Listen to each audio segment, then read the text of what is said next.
At the same time, while the two were seriously talking to each other, they did not know that all of their words were being eavesdropped by Zeke in a room not far away. By using an artifact called listening, both of their voices began to flow into Zeke's head. If it's truly an artifact related to the ancient dragon, then it could be, Duke stammered. Don't tell me you've already pinpointed its location, old chap, Arthur, the patriarch, asked probingly, then nodded slightly in confirmation. According to reports from the black market, the likelihood of it being in the northern continent is the highest. Upon hearing this, Duke's expression turned slightly pensive, and he continued to ask. This is information the Empire hasn't acquired yet, right? Yeah, that's right, it's just a matter of time before they find out. It reminds me of the old days, that mad emperor. He started a war right after his ascension, aiming to unify the continent. I thought he'd abandoned that foolish dream when he faked his death, but clearly not, if that artifact truly grants immortality. Before Duke could finish, Arthur interjected, then the continent will be engulfed in flames once more. Because this is a critical matter, I've decided to go north myself. Hearing this, Duke panicked and quickly warned, what if you leave your position? That emperor will have even more freedom to act. In response, Arthur looked at Duke with an expectant gaze. That's why I came to see you. You scoundrel, Duke sighed, having guessed his close friend's intentions. After saying that, both of them raised their glasses to each other as expected. I don't remember anyone but him. Arthur smiled brightly while Duke felt that trouble was gradually finding him. He always chose the most difficult jobs for me. Back to Zeke. By this point in the conversation, his head ached to the point of splitting. He had no choice. He had to temporarily deactivate the eavesdropper artifact. I've been using this item for too long. Even after absorbing Bahamut's heart, I still can't avoid its side effects. Ancient Dragon, the voice I heard in my head before I died, and the system message I saw after my rebirth, now it all makes sense. I stole the artifact the Emperor craved. He even sent his hounds after me. At the time, I didn't even care what it was. However, I found a clue, the administrator system. Time travel is a function of the ancient dragon artifact, but who created it, and why? In the end, I just have more questions. Zeke leaned against the wall and let out a weary sigh. Meanwhile, the conversation between Duke and Arthur ended. I'll act immediately, Arthur declared, waving his hand and quickly leaving. I'm counting on you, Duke replied. Then, as he passed a door, for some reason, Patriarch Draker suddenly stopped and looked at it with a doubtful expression. Inside the room, unaware that his father was standing just outside the door, Zeke was still pondering the artifact. If that's the artifact the Emperor sought, then is my rebirth related to eternal life, he wondered. Before he heard footsteps outside, his father opened the door and abruptly entered. However, the room was empty, no one was there. This made Arthur curious. Did I make a mistake? He whispered, unaware that his son had just jumped out the window. Time passed quickly. Scene change. Zeke's private training room. While training, a knock on the door by Decker interrupted him, forcing him to stop and complain. Didn't I tell you not to disturb me while on training? Decker replied, and the old man, Dester, apologetically explained, I'm sorry, young master, but a classmate is here to see you. I'll send them away. Hearing this, Zeke's eyes showed curiosity. A classmate, but I don't have any friends at the academy. Could it be Raina? Driven by curiosity, Zeke agreed, all right, very quickly. Zeke learned who it was. Liam, the big guy, Liam Stone. Why would he be my friend? Zeke wondered inwardly. Meanwhile, Liam knelt before him. He bowed his head. Please, accept me, seeing Liam's posture. Zeke silently berated himself. I should have just left, he sighed and asked, accept you, how? As a subordinate, yes, young master, I swear my loyalty to you, Liam quickly replied. Then what about Jakin? Zeke continued, thinking about Jakin's actions. Liam clenched his fist in anger. I've abandoned him. I need to enter Valhalla, he said, his face pale, as if Zeke were his last hope.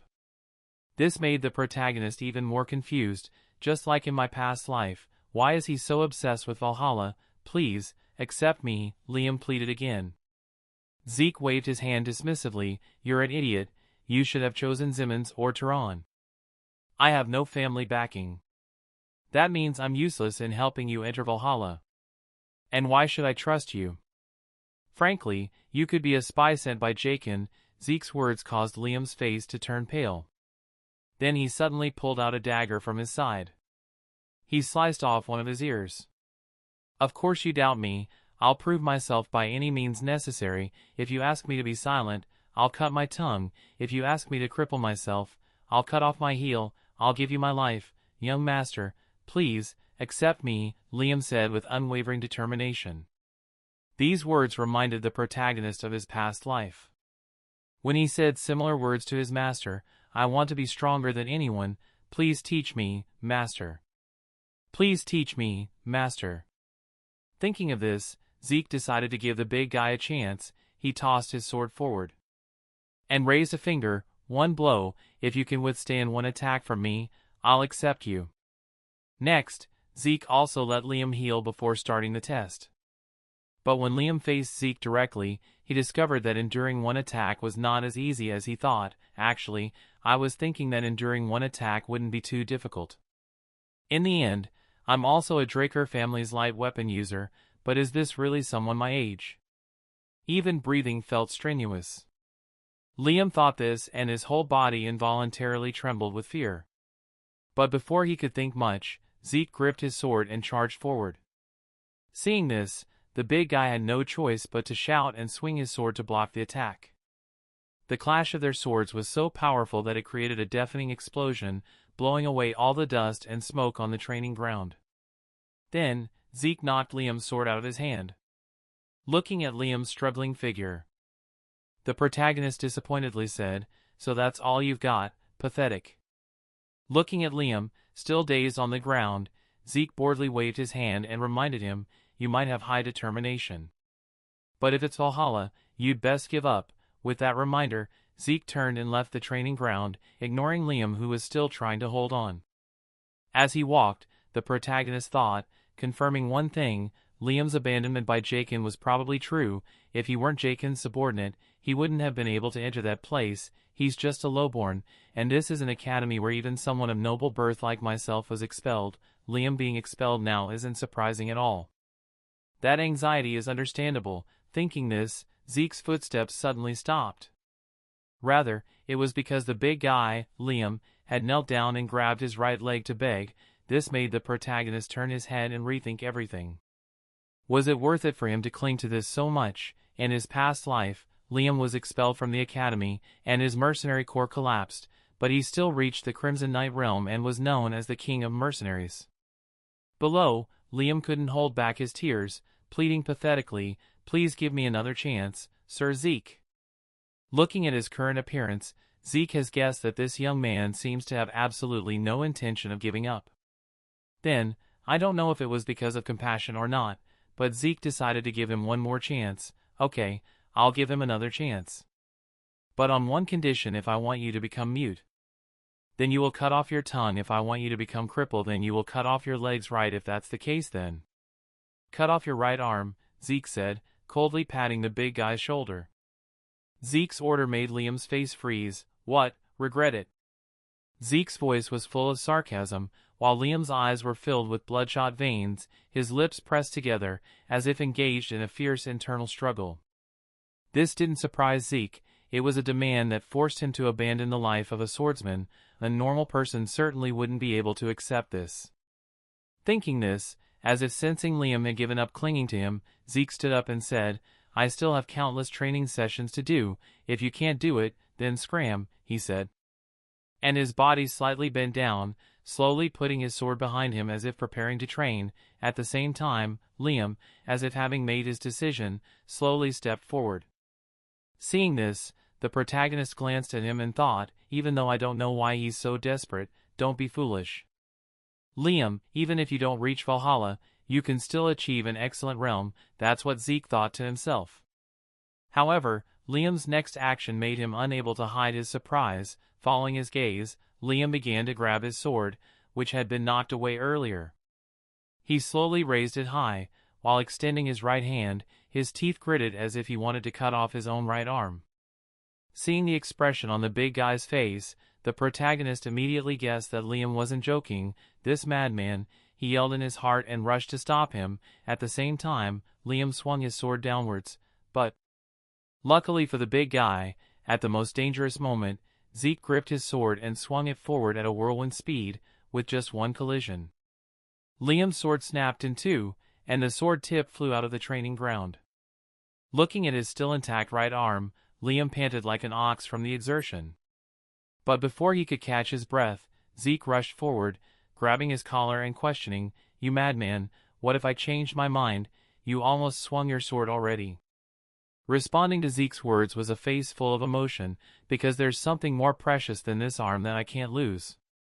To Zeke, after hearing the answer, he looked at Liam as if looking at a fool, but then he shrugged. He gave Liam a punch and warned, "If you do any more foolish things like that, no matter how loyal you are, I'll fire you, remember that," turning back to Liam's perspective after hearing that. His eyes lit up with visible joy. "Sir Zeke, does that mean you're not going to ask the question?" the protagonist simply reminded. "Hurry up, Liam, if my subordinate only has one ear, what will others think of me?" "Yes, sir, I understand, Sir Zeke," Liam excitedly replied. Time passed quickly. Scene changed to the protagonist's private room. He was sitting and drinking tea with Liam. Currently, Liam's previously severed ear had been reattached by the medical staff. The only visible thing was a scar at the point of severance. On this side, Liam gently touched his reattached ear and asked, "I can really use such good medicine?" Zeke replied, "This is an investment in your value, so don't worry." Then, Zeke calmly placed his teacup down and seriously asked, "So what is it? Something more important than your right arm?" "No, more important than your life itself." On the opposite side, Liam looked down after hearing this. After a few seconds, he shared his story. "It's about my mother, a few days after being abandoned by Jakin. I received news that she collapsed from a high fever. Luckily, the fever subsided quickly. But her body was covered in red spots like roses, and her health is deteriorating. The village doctors didn't even know the name of the disease, much less his body kept shaking with excitement while Zeke asked again that's why he wanted to go to Valhalla. Yes, that's true because the medical benefits for students and families in Valhalla are the best on this continent, Liam said with an exclamation on the opposite side Zeke's side after hearing this. Next, the protagonist called for a servant to bring paper and a pen, then slowly wrote something on the paper. "These red spots, like a recurring high fever rash, this is the symptom of the disease that will engulf the central continent in the next 5 years. It is also known as rose disease, a highly contagious disease, and the extremely high mortality rate that claimed the lives of many people. But a timely cure was developed and helped extinguish it." Thinking of this, Zeke handed the paper he had just written to Liam, explaining, "This is the method for making the medicine your mother needs. It's not too difficult. The village doctor should be able to make it easily." In response, Liam quickly snatched the paper and stammered, "Thank you, sir, but how did you know the cure for a disease that even the doctors don't know the name of?" Hearing the question, two familiar figures suddenly appeared in Zeke's mind, and NDP, the genius alchemist brothers. They had invented the cure to save the collapsing central continent. However, the greedy alchemist guild exploited the lives of desperate people for profit. Knowing this, the brothers published the method for making the medicine to the world, making it known even to mercenaries like himself, and it spread across the continent. Zeke smiled slightly and calmly said, "Just say you know an alchemist, now you have your medicine. So you don't need to go to Valhalla or serve under me anymore," Zeke said, gently sipping his tea. Meanwhile, Liam wasn't the type of person who didn't know how to repay kindness. At that moment, he unexpectedly stood up from his chair, kneeling on one knee before Zeke. "And take an oath. I swear to dedicate my life to Sir Zeke. I swear to be loyal to my master for the rest of my life." These words of his makes Zeke a little happy when he realizes that he didn't help the wrong person swear loyalty. Zeke quickly hid his joyful expression and said sternly, "If you fall behind, I'll abandon you, so follow me." "Well, yes, I understand, master," Liam shouted. Time quickly passed until late afternoon. Scene change, the headmaster's office. He was receiving a visitor. "What is it, Owen?" Before him was Owen, a cunning individual. The headmaster didn't know his purpose. Hearing the headmaster's words, he bowed and stated his purpose. "Yes, headmaster." I'm here with a proposal. Could we increase the difficulty of this year's semester exams? On the other side, the chubby headmaster Harris stroked his mustache and asked about Owen's reasoning. Owen confidently explained, "You might think I'm crazy, sir, but the first-year students this year are exceptionally skilled. The children of noble families are all here, and there are even 2 pure-blooded awakened individuals. If the exam is held at the same difficulty as last year, it won't accurately assess their true abilities." Back to Howard's perspective. After hearing this, he pondered for a moment, then nodded. "Makes sense. Indeed, those are the Zimmons descendants. I'll consider it positively, thank you, headmaster." With that, the cunning Owen quickly left. If the other students knew he'd intentionally gone to the vice headmaster to increase the exam difficulty, he'd surely be torn apart. On this side, after seeing Owen leave, Howard turned his chair to look out the window and fell silent in thought. Indeed, bloodline can't be mistaken. I never thought I'd have the same thought as him. Considering the future consequences, it's best to nip this dangerous bud in the bud. Time flew by. Today was the day of the semester exam, dungeon exploration. To talk about this exam. This is the Draker Academy's semester exam. Each 2-person team must cooperate to escape the dungeon within a set time limit. Notably, the difficulty of each dungeon is randomly assigned to each team, and each dungeon has a completely different difficulty level. Within the group, Zeke turned to Liam and asked, "Are you scared?" Liam, unable to hide his anxiety, nodded, "Yes, I'm a little tense." At this, Zeke also laughed and said it's okay to stop. Too much stress will cause mistakes and too little will make you complacent, but if it's just enough, it will prevent both of those things, so stress is also a necessary thing on the other side. The swordsman Reina is also trying to regulate her breathing to keep herself calm while the rest of the students are still laughing and talking to each other without the slightest worry. Then, quickly, someone shouted, "Next, Zeke Draker, Liam Stone." Hearing their names called, Zeke and Liam quickly headed towards a dungeon entrance.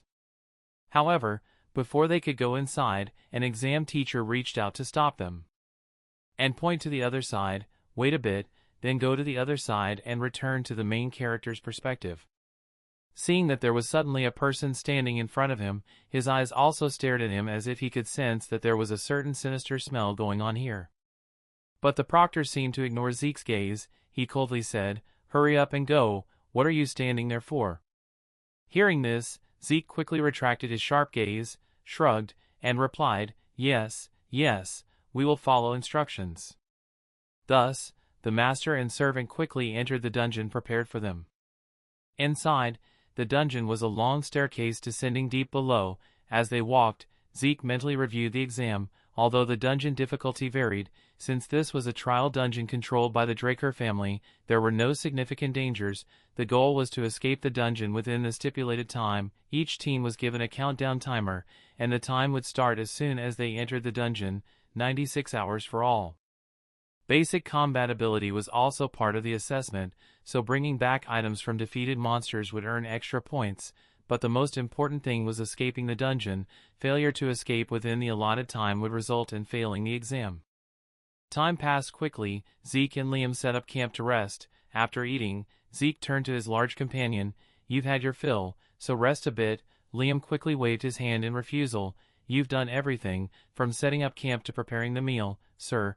Please rest first." To Zeke, he explained that he could go days without sleep, so Liam should rest without worry. Hearing this, his large companion finally agreed. "Then I'll go rest first." "Go ahead and rest. I'll wake you if anything happens." Zeke nodded. Next, while watching Zeke, he pulled out his pocket watch to check the remaining time. Then I thought that 16 hours had passed since entering the dungeon because I had practiced for 3 days before the exam, so I calculated that I had been awake for nearly 90 hours. Unlimited stamina only recovers physical fatigue, not mental fatigue. Inside a dungeon where any variable could occur, it's best to minimize risk as much as possible. When Liam wakes up, I'll switch shifts with him. At this thought, Zeke's face looked a little dull, his eyes showing visible fatigue. Then, without knowing when, our main character fell into a dreamy state, and in his mind, images of a battlefield with a snowy sky began to appear. There was a beautiful girl with yellow hair dressed like a noble lady lying in a pool of blood. At the same time, a strange bell suddenly rang. woke Zeke up from this daydream. After discovering he had just fallen asleep while on guard, Zeke rubbed his face, cursing himself for that damn dream, but immediately afterward, suddenly, Zeke's eyes turned cold. He had discovered something and reminded himself, wait, that sound just now, it was definitely a bell. Thinking, as if realizing something, Zeke quickly grabbed the water jug beside him and threw all the water onto the fire in front to extinguish it. At the same time, Zeke warned his friend Liam, wake up, Liam, the enemy is coming, I'll scout ahead, so don't turn on the lights inside the hut. His large companion quickly woke up and replied, yes, master. Returning to Zeke, he quietly approached the entrance of the room where he had set up bells to warn him of any monster intrusion. Zeke had no intention of immediately using his dragon eyes to observe. Using them in this 4-day exam was too risky, better to get used to the dark, the protagonist reminded himself. Next, a strange scent wafted into his nostrils, and upon smelling it, Zeke froze. It was the smell of sulfur. Impossible, that smell of sulfur, hellhounds, dangerous level 3 monsters that usually hunt in packs of 7, even in his past lives exam, Reyna had hunted an orc, but he never thought there would be hellhounds here. Considering that his dungeon had an abnormally high difficulty level, Zeke quickly realized he was being targeted. He gritted his teeth and tightened his grip on his sword, preparing for the dangerous situation ahead. Very quickly, numerous heavy footsteps echoed toward him, but this made Zeke pause. Something wasn't right. Even a hellhound leader would only weigh a few hundred kilograms. With a sound that loud, it had to weigh tens of tons. Could it be a mutation? Thinking this, to check the situation, Zeke slightly extended his sword, using the reflection on the blade to observe. Then, he saw something that made him involuntarily curse, damn it.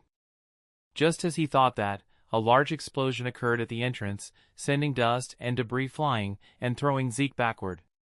However, our protagonist calmly landed, planting his sword in the ground to break his fall. Seeing this, Liam rushed over and asked, Master, are you all right? Without answering, Zeke scowled, staring ahead, and silently cursed the Zimmons family in his heart. Those damn Zimmons, what are they scheming now?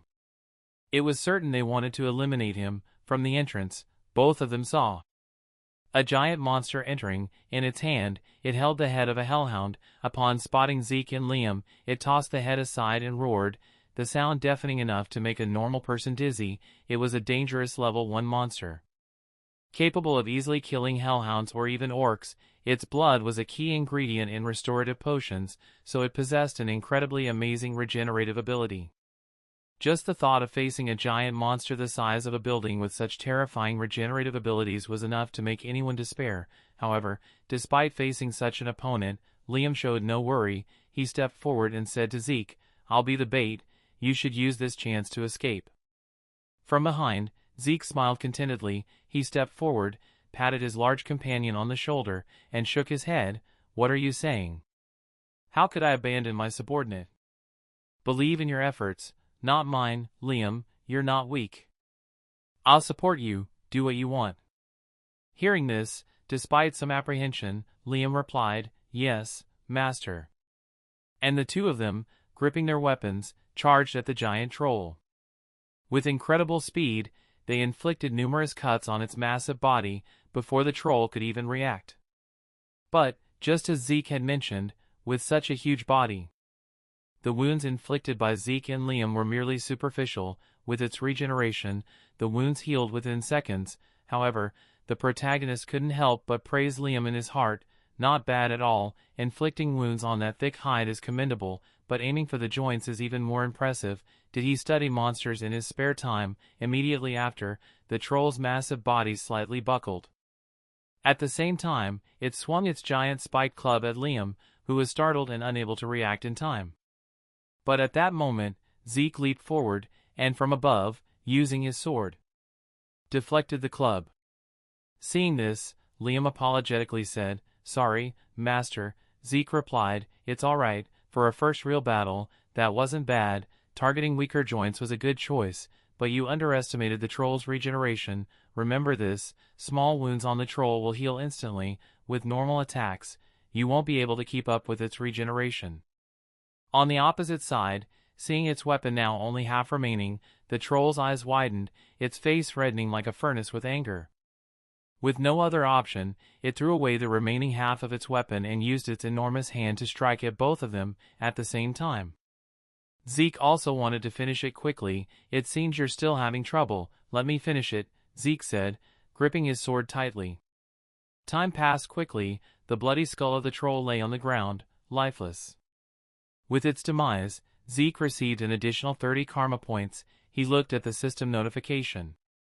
Zeke nodded and turned to Liam. This species will give us a lot of reward points. Quickly clean it up. Yes, master, the large man quickly replied. He quickly took his backpack to collect the corpse. At that moment, the system sent Zeke another notification. Surprise mission, 1 arrow, 2 birds, defeat 100 different types of monsters in the dungeon, time limit, 72 hours, reward, 2 additional karma points upon completion, 2 random item boxes. Current progress, 14 monsters of 2 types, only attacking monsters are counted. Seeing this notification, Zeke was surprised. What luck, 2 more karma points. There are 79 hours left until the exam ends. The 100 monster condition isn't a problem. But getting 10 different types is difficult. No matter how large the dungeon is, a normal exam would only have 3 or 4 types. But if this is a trap set by the damn Zimmons, then if I search thoroughly, I should be able to find 10 types. I'll have to hurry to finish the mission and escape the dungeon, Zeke told himself. Soon after, Liam finished his work and returned, reporting, "It's done, master." The enormous bag on his back was the recovery bag provided with the countdown timer. It was far less efficient than a spatial bag, but enough to carry the spoils. Seeing that his subordinate had completed the mission, Zeke also nodded. Good action, Liam. Stop being slow. The moderate pressure to complete the mission comes from the system. And passing the family exam, Zeke couldn't afford to leisurely explore the dungeon anymore. The two of them started to accelerate, launching a full-scale assault on the dungeon. Time flew by. At this time, Zeke and the two were temporarily stopping to rest when Zeke suddenly spoke up. Liam had hunted quite a few monsters like that. It seemed like he was gradually getting used to actual combat, right? In front, Liam also tied the bag and turned to answer, "I'm still not sure." The response to this was a slight smile from the main character. It's normal that it takes a long time to adapt.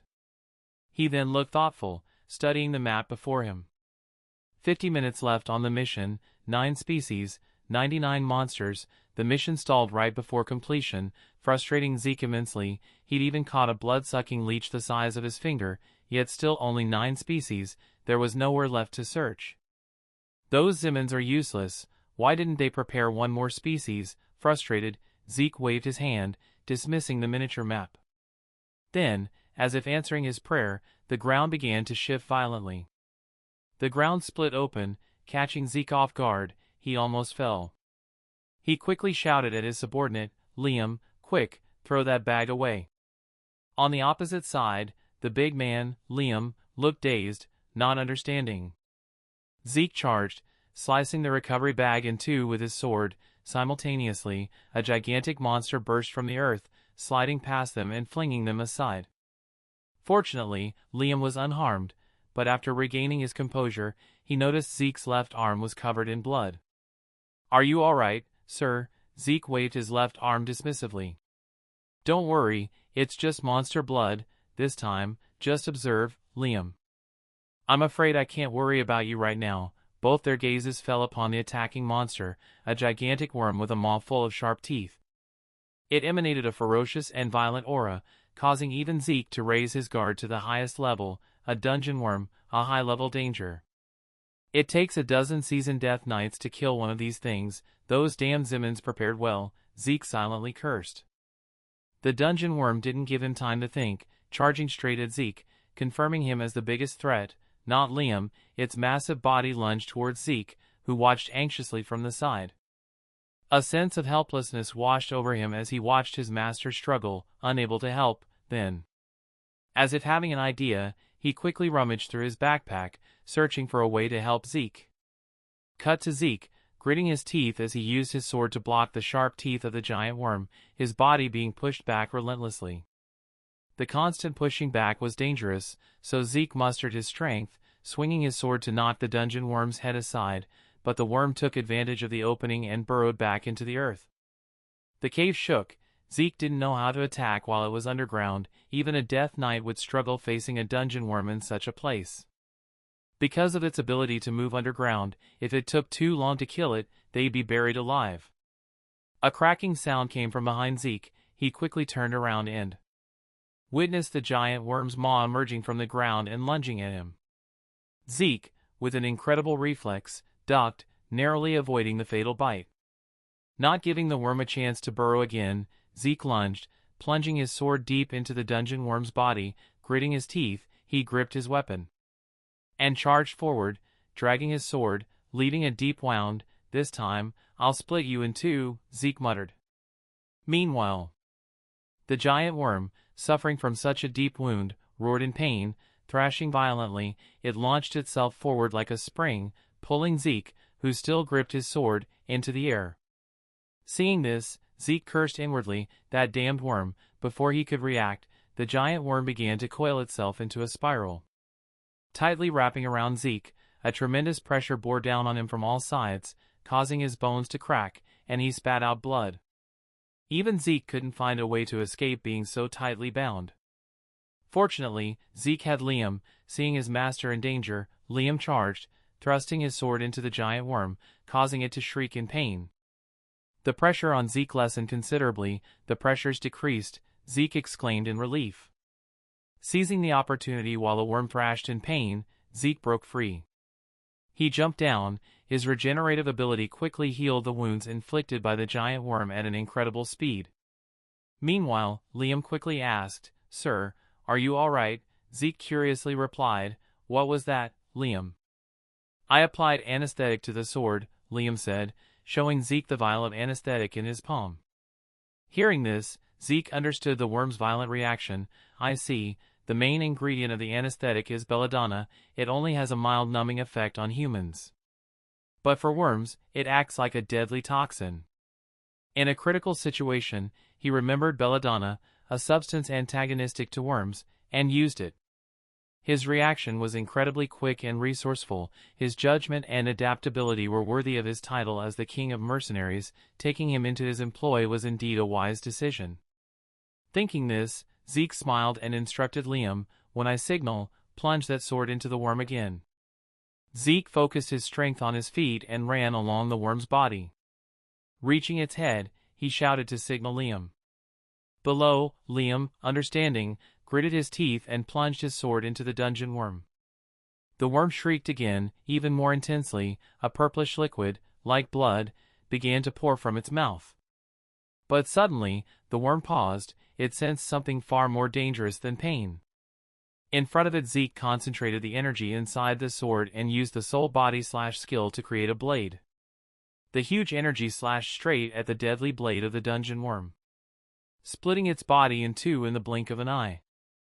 To reward the protagonist's efforts, the system issued a notification. The unexpected quest was completed. The karma points received from the quest reward will be doubled. 2 random reward boxes were also given. Current karma points, 780. Time quickly passed. The scene shifted to the outside of the training grounds. Numerous students had returned after escaping their dungeons. Several wooden tables were set up in front of them for displaying and verifying the monster extermination evidence they brought back. "Students who have exited, come here to receive your scores. Those who have finished may leave," a teacher announced. At the same time, the female swordsman Reina brought her monster extermination evidence for grading. Seeing this, the teacher glanced at the items on the table and said, "All right, I'll start grading now."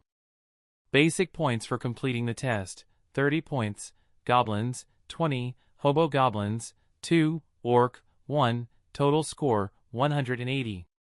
Hearing her score, the other students nearby broke into a cold sweat and whispered to each other, "Almost reached the highest record of 200 points set by Sir Abel. Purebloods are different. Their class is truly exceptional." Not only the students, but even the teacher couldn't hide their joy, praising, "Indeed, Reina exceeded the standard by 130 points. Reina's group replied, placing their hands on their chests, "You're too kind, sir."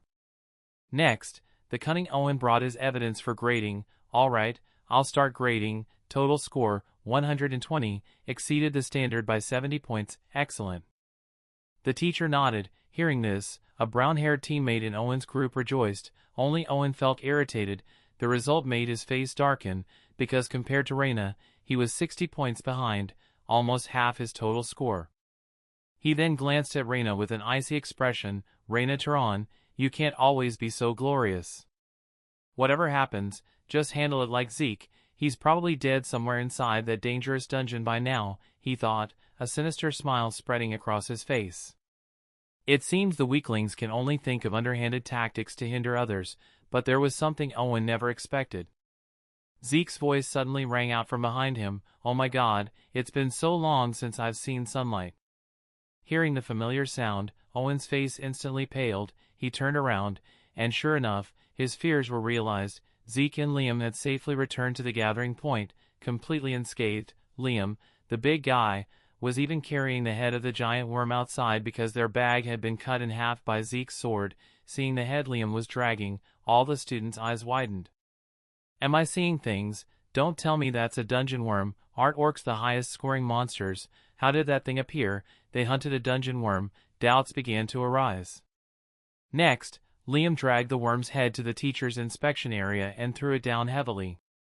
Meanwhile, Zeke turned to Owen with a sarcastic tone. You seem pretty shocked, huh, Owen?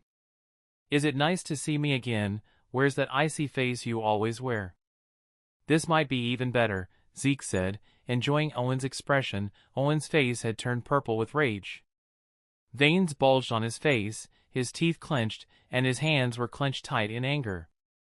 However, without letting Zeke taunt him further, Owen turned and left. Zeke felt a little regret and continued to mock him, leaving so soon. In response to Zeke's words, Owen silently cursed in his heart, damn purebloods, you'll pay for underestimating me. On the other side, Owen's lackeys, seeing their master leave in anger, quickly followed, watching their retreating backs. Zeke shrugged dismissively. They looked tense. At the same time, the swordsman Andre in front of Zeke reminded him, verbal sparring finished. Student, hearing this, Zeke quickly turned to the front and replied, yes, sir, long time no see, Instructor Andre. Andre, not wanting to waste time on greetings, went straight to business. I'll start grading now. Next to him, Zeke looked at the giant worm's head and explained, besides this, there's nothing else. Do you need a separate grading? Andre took out a pair of gloves and asserted, I'm the examiner, so don't expect to get away with it easily, his words made. Zeke curious, wasn't the recovery bag swallowed by the worm? That's right, Andre nodded, so I'll check very carefully. He then began to examine it meticulously with his bare hands. Blood splattered everywhere, making the observing students disgusted and run away.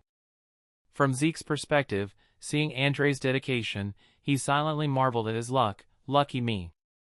Because of the damn dungeon worm's attack, all the monster heads I collected over the past 3 days were lost.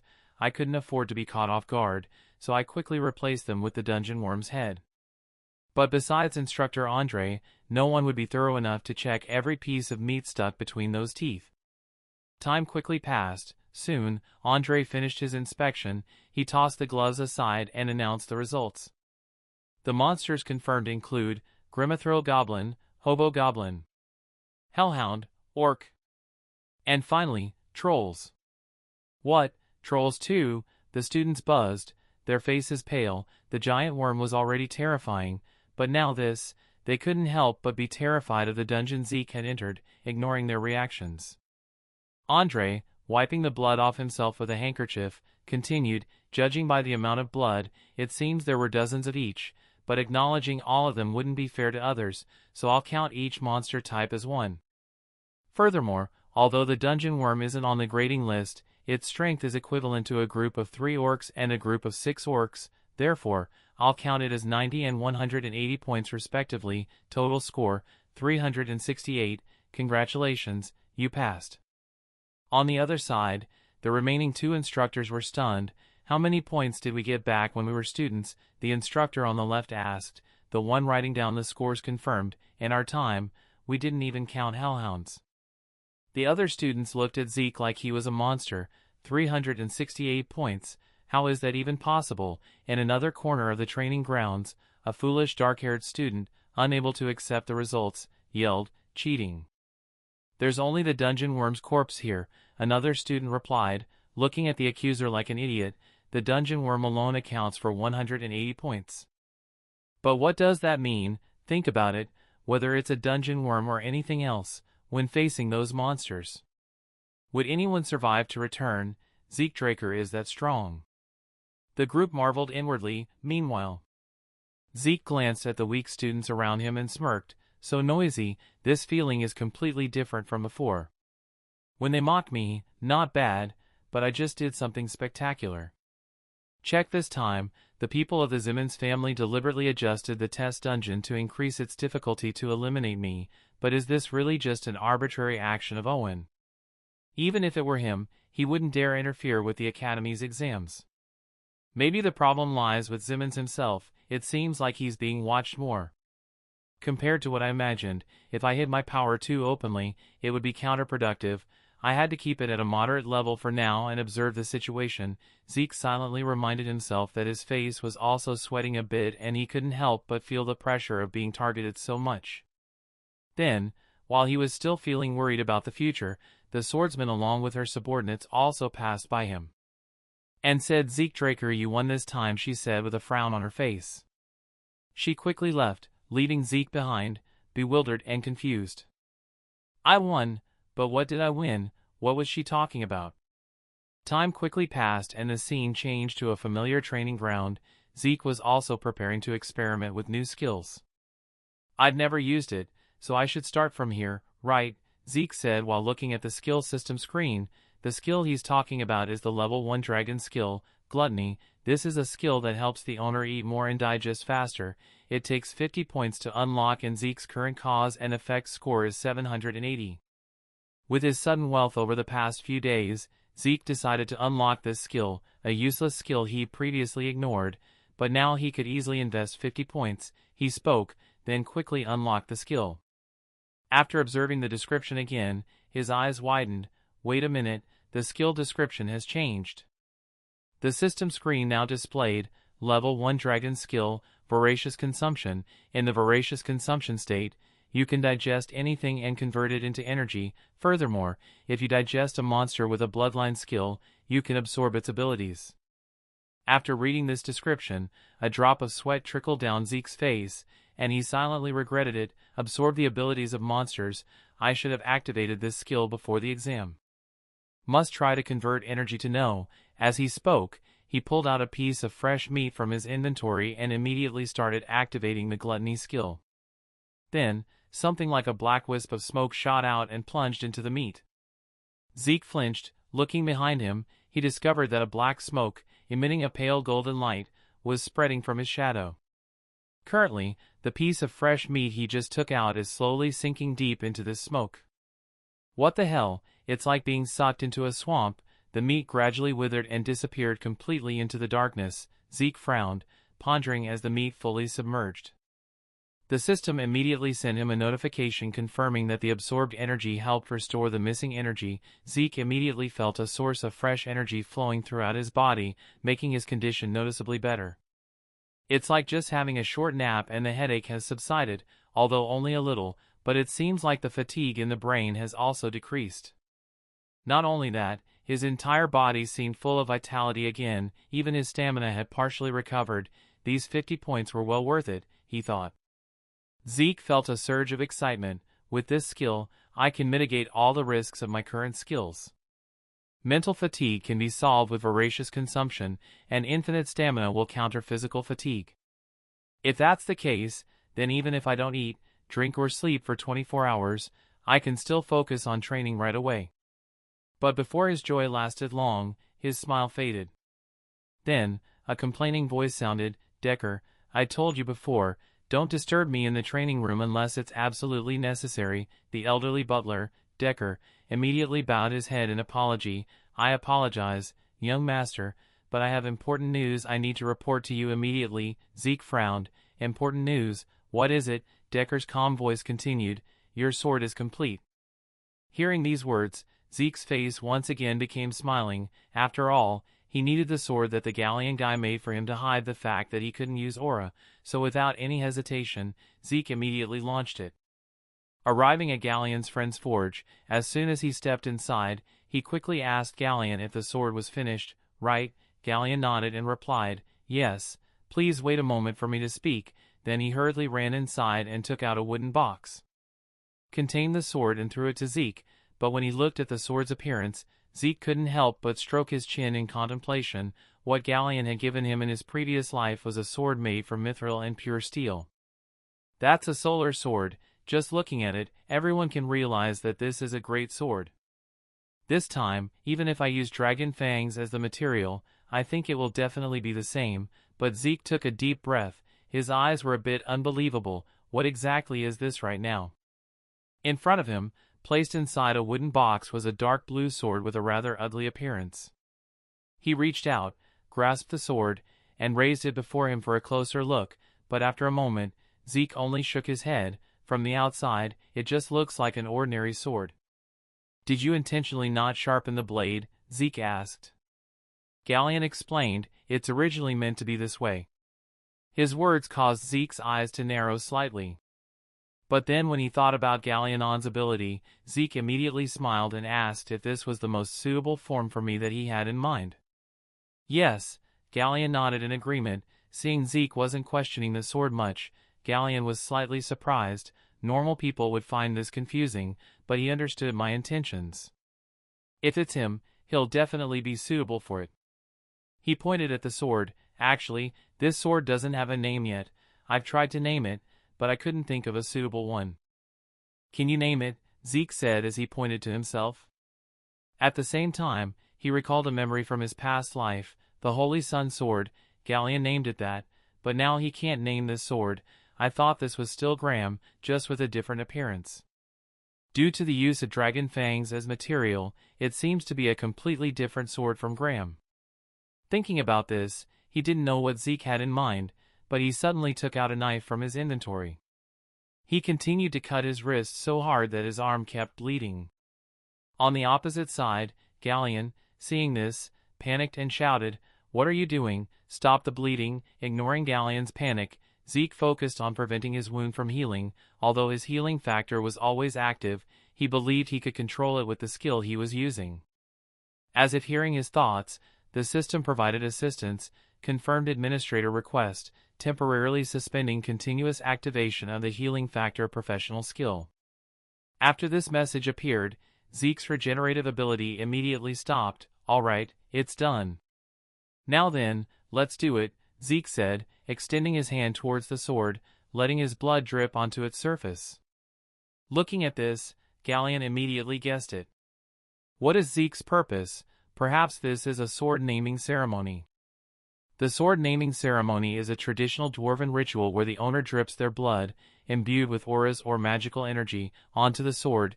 The ritual activates, plunging the performer into a deep subconscious state.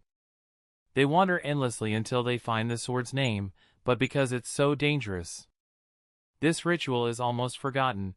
But how did he, of all people, know about this ancient dwarven ritual? Galleon thought, his eyes wide with wonder. Returning to the protagonist's perspective, as Galleon mentioned, Zeke was now immersed in the spiritual world. This place was like a deep, fathomless lake with countless names floating everywhere, an endless stream of names surging towards him. I have to choose a single name to move forward with, a new name for a new sword, Zeke told himself, and so he began to swim within this lake. Until he found the perfect name, Black Sword Bahamut. At the same time, the system announced that the Black Sword Bahamut had been registered as equipment. Seeing this, even Zeke felt a pang of existential doubt. The name I chose, is that the name of that evil dragon? Is my subconscious alright?